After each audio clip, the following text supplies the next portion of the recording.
Antioxidant supplements in cancer survivors. Hi, I'm Dr. James Meschino.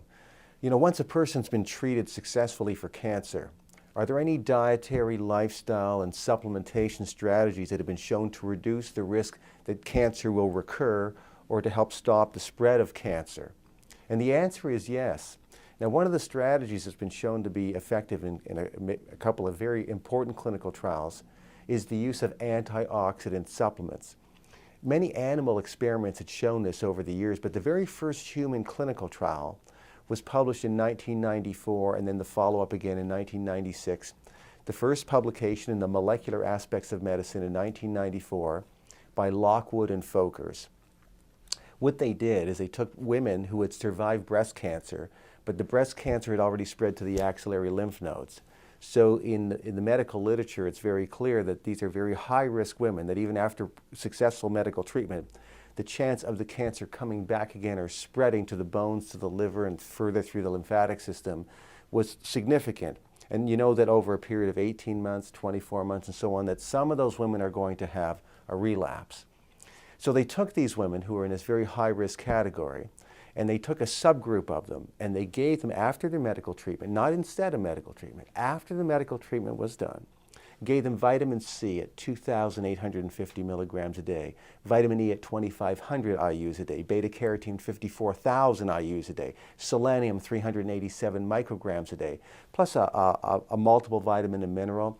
They gave them essential fatty acids with both omega-3 fats and an omega-6 fat called GLA, or gamma-linolenic acid, because those have had anti-cancer properties associated as well, and also coenzyme Q10 between 90 and 390 milligrams a day.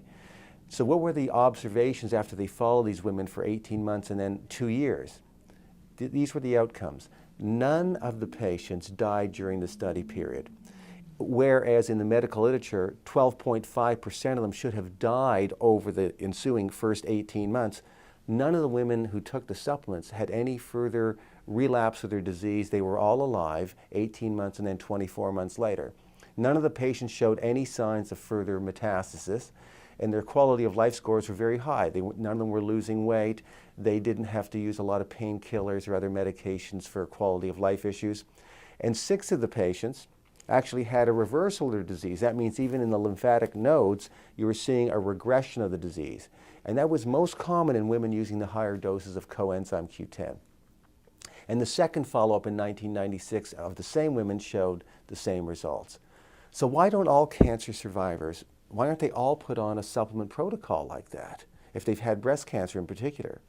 I believe it's because there's a bias against the use of any natural agents that are useful for cancer patients that's imposed on the medical profession largely by the education they get from very large drug companies. And so a lot of doctors never even see this research. Here's another example. Dr. Dean Ornish, who took patients that had localized prostate cancer of a medium to moderate grade, and they chose not to have surgery. And he took half the group and put them on his Dr. Dean Ornish low-fat diet, and gave them high supplements of vitamin C and vitamin E and selenium, all at doses higher than you could get from food alone. Same with the previous study. You couldn't get those doses from food alone. You need supplements. And then he followed both the group that went on his nutritional protocol with supplements and the group that just kept eating the way that they wanted to. And what he showed is that the group that used the low-fat diet and the supplements actually showed that their prostate-specific antigen was dropping down and stabilizing the disease. In fact, the tumors are then likely shrinking. So we see that we have this success. But the evidence isn't just for antioxidants. There's other nutrition and supplementation strategies that are very appropriate for people that have had cancer.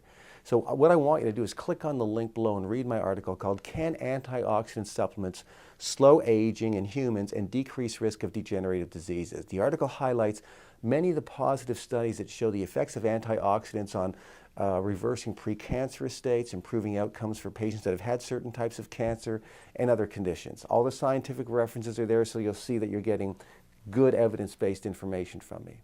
Now, at MeschinoHealth.com, you'll see my other research review articles, footage from my live professional seminars, other downloads, resources, videos I've created. They're all there for free to help you lead a long, healthy, functional life. All my review papers and teaching materials have all the scientific references in them, so you'll know you're getting only sound scientific information from me on any health topic that you're looking for.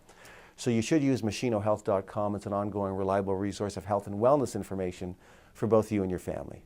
Thanks so much for watching.